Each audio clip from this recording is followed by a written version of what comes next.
আসসালামু আলাইকুম, কেমন আছেন সবাই? আশা করি ভালো আছেন। আমি এখন ঝিঙ্গা ভাজি করব, সেটাই আপনাদের সাথে শেয়ার করব। আমি জিরা, রসুন দিলাম,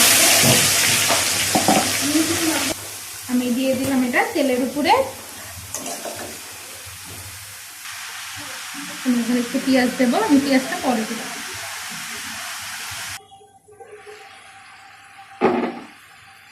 আমি খুব অল্প মশলা দিয়েছি ভাজিটাতে, খুব বেশি একটা মশলা দিই।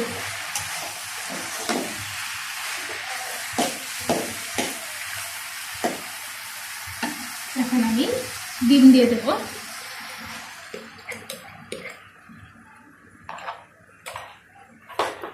এর মধ্যে আমি কিছু টমেটো দিয়ে দেবো।